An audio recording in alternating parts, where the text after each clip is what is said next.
Este podcast é um oferecimento de Nadai Ferro e Aço 012 3832 7124, Ubatuba, São Paulo.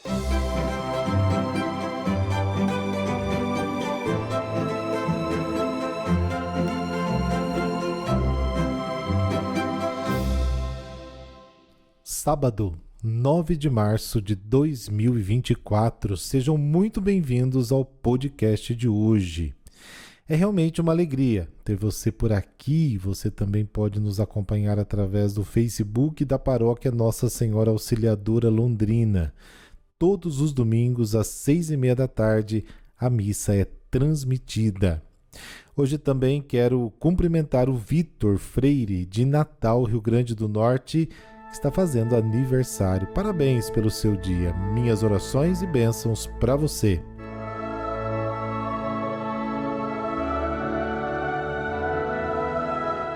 Pelo sinal da Santa Cruz, livrai-nos Deus, nosso Senhor, dos nossos inimigos.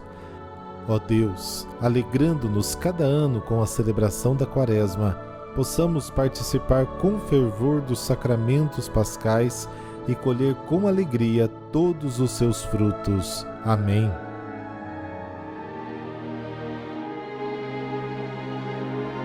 Lucas, capítulo 18, versículos de 9 a 14. O Senhor esteja convosco, Ele está no meio de nós. Proclamação do Evangelho de Jesus Cristo segundo Lucas. Glória a vós, Senhor. Naquele tempo, Jesus contou esta parábola para alguns que confiavam na sua própria justiça e desprezavam os outros. 2 homens subiram ao templo para rezar. Um era fariseu, o outro cobrador de impostos. O fariseu de pé rezava assim em seu íntimo: Ó Deus, eu te agradeço, porque não sou como os outros homens, ladrões, desonestos, adúlteros, nem como este cobrador de impostos. Eu jejuo 2 vezes por semana e dou o dízimo de toda a minha renda. O cobrador de impostos, porém, ficou à distância e nem se atrevia a levantar os olhos para o céu, mas batia no peito, dizendo: Meu Deus, tem piedade de mim, que sou pecador. Eu vos digo, este último voltou para casa justificado, o outro não. Pois quem se eleva será humilhado, e quem se humilha será elevado. Palavra da salvação, glória a vós, Senhor.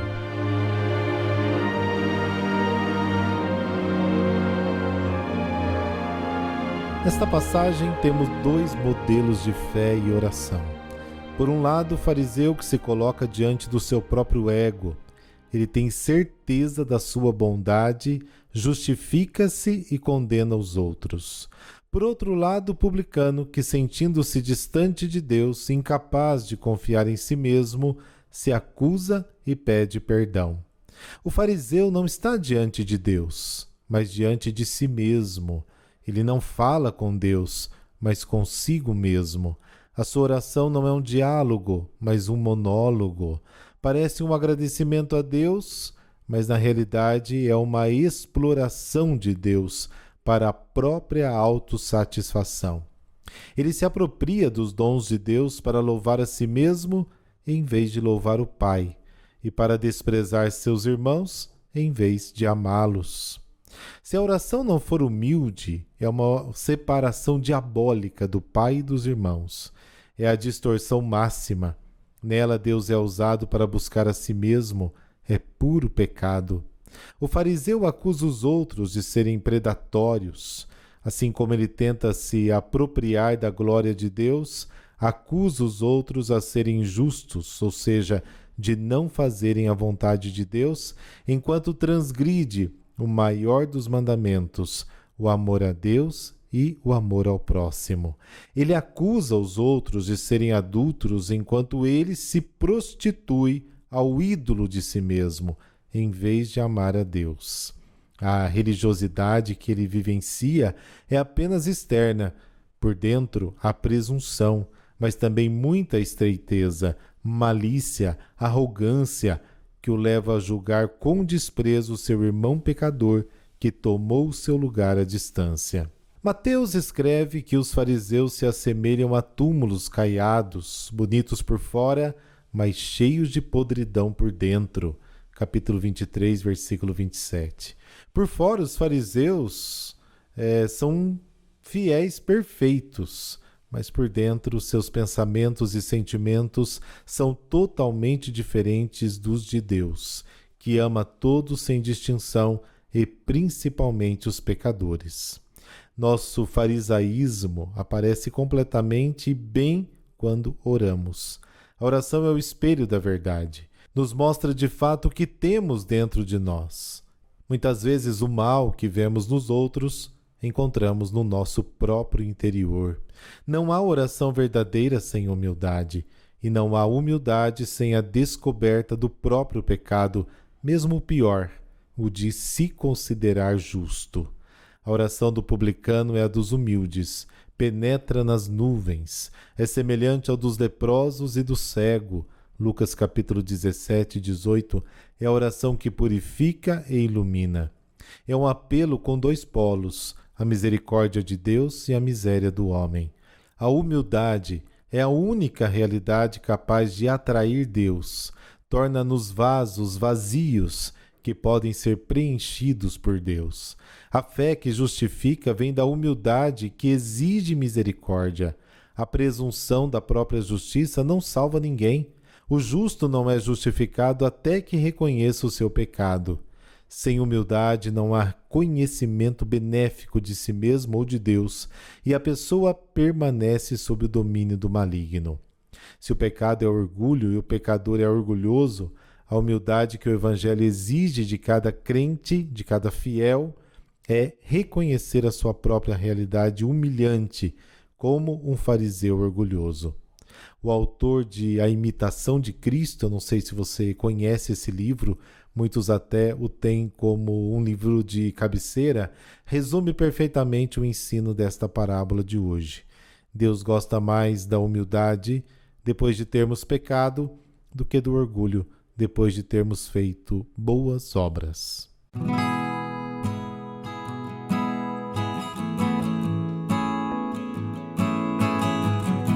Santa Catarina de Bolonha, Catarina de Vigre, nasceu em Bolonha, Itália, em 1413. Era filha de um advogado e professor da Universidade de Bolonha e agente diplomático do Marquês de Ferrara. Na primeira infância, morou na casa dos avós, sendo educada pela fervorosa mãe e pelos parentes. Mas, por volta dos 10 anos, muda com sua mãe para Ferrara e aos 11 é indicada para ser a dama de honra de Margarida, filha do Marquês, de quem se torna amiga e confidente, compartilhando da sua mesma educação. O Marquês valorizava a cultura e convidava a Ferrara artistas e pessoas letradas de diversos países. Assim, na corte, Catarina aprende música, pintura, dança, latim, poesia e composições literárias. Torna-se especialista na arte da miniatura e da cópia. E, ao mesmo tempo, não vive os perigos mundanos da corte, tendo o espírito constantemente voltado para as coisas do céu. Seu contato com os frades menores da observância do convento de Santo Espírito, de onde recebia orientação espiritual, solidificou seu desejo de servir a Deus. Em 1427, com 14 anos de idade, após ter ficado órfã de pai e depois do casamento de Margarida, Catarina decide entrar para um grupo de jovens mulheres provenientes de famílias nobres que viviam em comum, consagrando-se a Deus. Sofre então tentações do demônio e uma grande crise espiritual, da qual Deus a tira através de uma visão, e essa visão lhe mostra a verdade da presença de Cristo na Eucaristia. No mesmo período, a comunidade sofre com a divisão entre as que desejam seguir a regra agostiniana e as que desejam a regra franciscana, mais rigorosa, de Santa Clara de Assis. Catarina pertence ao segundo grupo, que, por providência divina, tem a proximidade da Igreja do Espírito Santo, anexa ao convento dos frades menores, seguidores do movimento de observância de Santa Clara. Catarina e as companheiras podem assim participar regularmente das celebrações litúrgicas e receber uma adequada assistência espiritual. Tem também a alegria de escutar as pregações de São Bernardino de Sena. Em 1431, tem uma visão do juízo final, e a cena aterradora dos condenados faz com que intensifique as orações e penitências pela salvação dos pecadores. O demônio continua a atacá-la, e ela se confia de modo sempre mais completo ao Senhor e à Virgem Maria.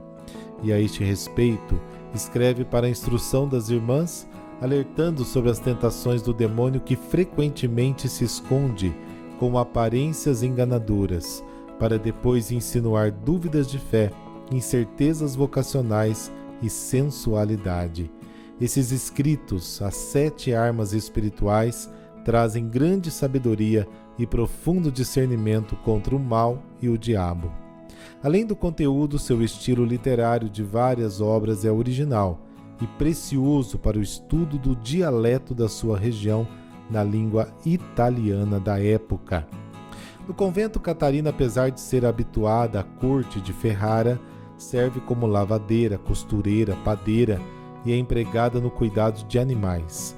Faz tudo também os serviços mais humildes, com amor e pronta obediência, porque vê na desobediência aquele orgulho espiritual que destrói toda outra virtude. Por obediência aceita o encargo da mestra de noviças e depois o serviço do parlatório. Falecendo a abadesa, os superiores a querem por substituta, mas ela os convence de que as clarissas de Mantua, mais instruídas das constituições e nas observâncias religiosas, encontrariam opção melhor. Porém, 1 ano depois é pedido ao seu mosteiro que crie uma nova fundação em Bolonha, e para lá vai, como abadesa, sendo exemplo de serviço. Em pouco tempo, o número de irmãs em Bolonha se vê multiplicado.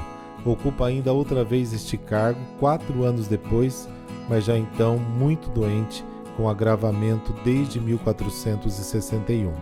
Em 1463, anuncia sua morte e depois de mais de um mês de grandes sofrimentos, morre aos 9 de março.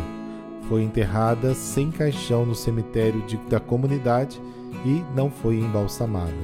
Depois de 14 dias, em função de milagres e de um perfume que saía do seu túmulo, seu corpo exumado se conservava incorrupto, em perfeito estado de conservação e flexível. E assim permanece até hoje na igreja do convento das Clarissas em Bolonha. Está sentada com a regra de Santa Clara nas mãos. Santa Catarina de Bolonha é considerada uma das grandes místicas da Idade Média, padroeira da Academia de Arte de Bolonha, dos artistas e das belas artes. Senhor Deus Todo-Poderoso, que nos ensinais ser verdadeira autoridade o serviço ao próximo, concedei-nos pela intercessão de Santa Catarina de Bolonha a confiança na vossa misericórdia, deixando-nos guiar pela vossa vontade com humildade, para na obediência generosa realizarmos o santo e melhor o projeto que desejais para cada um de nós. Amém. Abençoe-vos o Deus que é todo-poderoso, Pai, Filho e Espírito Santo. Amém. Bom sábado e até amanhã.